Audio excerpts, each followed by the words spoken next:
So as this channel is called the Athletic Golf Project, I'm going to find more and more subconscious, instinctive ways for you to develop technically. 84 yards. I just love the following drill to dial in the tempo of your wedge game. 60 to 100 yards. Got a lob wedge here. 84 yards. In my system, choke down, 3/4 swing. That's going to get me to 84 yards. And the challenge that I'm presenting myself with is to hit 84 yards with a choke down grip and a 3/4 swing throughout the bag with the 54 as well, with the 50 as well, the pitching wedge, and might even try with a 9-iron. So the goal is to continuously go more and more off speed, maintain the swing length, and that's going to give me the right sequencing and that softness that wedge players have. Wedge players are not aggressive, very soft swingers. First try, 84 yards, pretty standard 3/4 swing for me.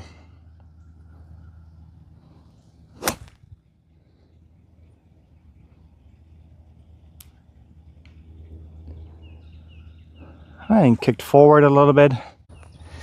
So next challenge, 54. Grass is a little bit long. It's a little wet. I'm not expecting the tightest low ball flights. Choke down again. Again, no cheating and starting and doing a half swing or anything like that. I'm forcing myself to go all the way to the top, but I'm just going to do it softer now. Off tempo swings. Sit down, sit down.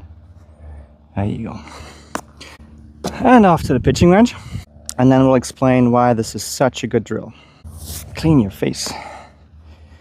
All right, choke down, 3/4 swing, off speed. Fall asleep, Chris.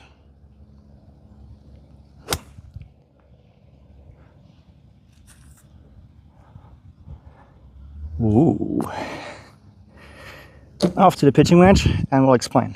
If you watch my previous video where I go into detail what movement patterns have an easier time hitting the ball 300 yards with a driver versus somebody who's got excellent skills from 40 to 90 yards, the main difference that I see on tour is how much somebody loads in the backswing. So right now I've got a lot of fascia load because I separate my torso against a pretty stable pelvis. The pelvis does move, but the pelvis and torso separation is more than 45 degrees. If I move more together and my hips and my chest or my torso don't separate as much, then I get much less of this fascia load. So I get more like this, and the club doesn't snap. And if the club doesn't snap and doesn't accelerate wildly, again, it's fantastic if you want to bomb it, but for a wedge shot, everything needs to be softer. The more floaty you can swing, the more floaty the ball flight's going to be, the more wedge control you have. All right, pitching wedge. Now it's going to get quite challenging. I got to be really off speed here. I'm going to pretend I'm 100 years old, no more muscles, and everything moves slow. Choke down, 3/4 backswing.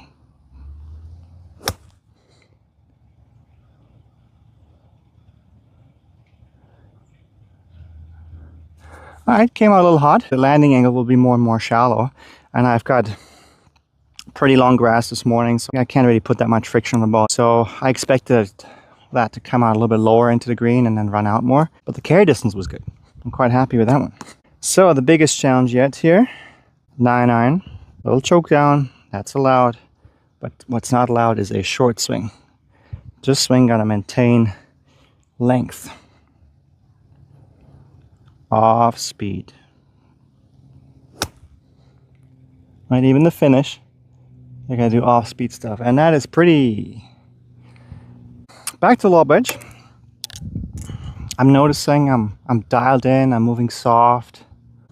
So as this channel is called the Athletic Golf Project, I'm gonna find more and more subconscious, instinctive ways for you to develop technically. Right? So of course you can make it super technical and you go on an AMM machine, which I've done plenty of times and seen graphs and very complicated data. But my goal is for you to make it so simple, so you just do drills and train properly so your technique improves. So I don't want you to think about less separation between the pelvis and the torso. Do this drill, go back to your lob wedge and you're going to be dialed in. 85, 3/4 swing.